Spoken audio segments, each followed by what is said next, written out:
Retournons voir aujourd'hui nos messieurs qui ont inventé le courant alternatif. L'aimant tourne devant une bobine. Il sort du courant et qui change de sens du courant alternatif. Il est d'abord maximum dans un sens, décroît, change de sens et ainsi de suite. Vous connaissez. Mais tant qu'à faire, se disaient les messieurs, pourquoi ne mettre qu'une bobine seulement? Pourquoi pas deux? Pourquoi pas trois? De fait, avec une seule machine, cela faisait 3 courants. Tel est le principe du courant triphasé. 3 courants avec chacun 2 fils. Total, 6 fils. Cela faisait quand même pas mal de fils. Il devrait y avoir un moyen, dit quelqu'un. Et c'était vrai, il y en avait un. Prenons un fil de chaque circuit. Dans chacun d'eux circule un courant alternatif. On est bien d'accord.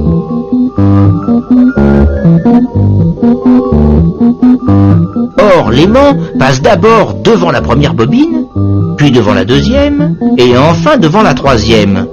Mais pas devant les 3 en même temps. De sorte que les 3 courants ne varient pas en même temps. Ils vont être, comme on dit, déphasés.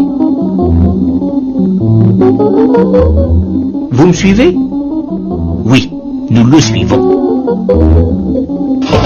Quand le courant 1, par exemple, sera nul, le courant 2 sera à moitié maximum dans un sens, le courant 3 à moitié maximum dans l'autre sens. Or, il est bien connu que 2 courants égaux de sens contraire s'annulent. Donc total 0. Un peu plus tard, quand le courant 1 sera maximum dans un sens, le 2 sera à moitié maximum dans l'autre sens, et le 3 aussi. Total, encore 0. Oui, à tout moment, la somme des 3 courants est nulle. On aurait pu le prévoir avec nos flèches tournantes.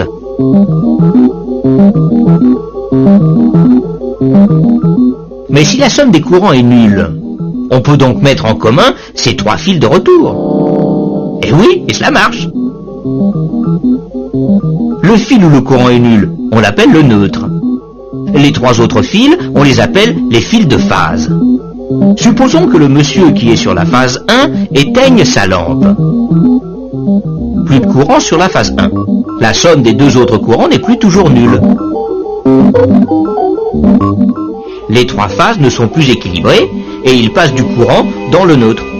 Dans ce cas-là, on ne peut pas le supprimer.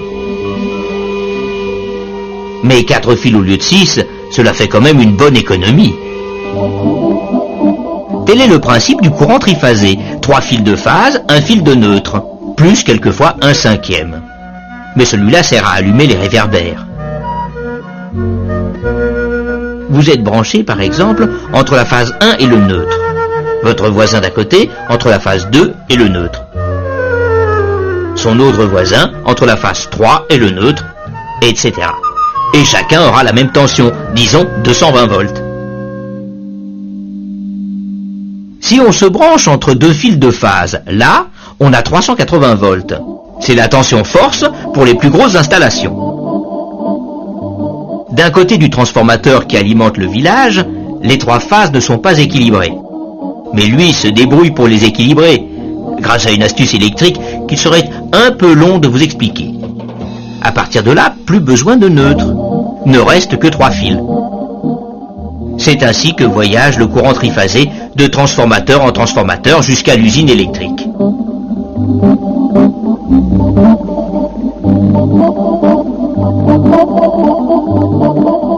Mais au fait, pourquoi faut-il des transformateurs?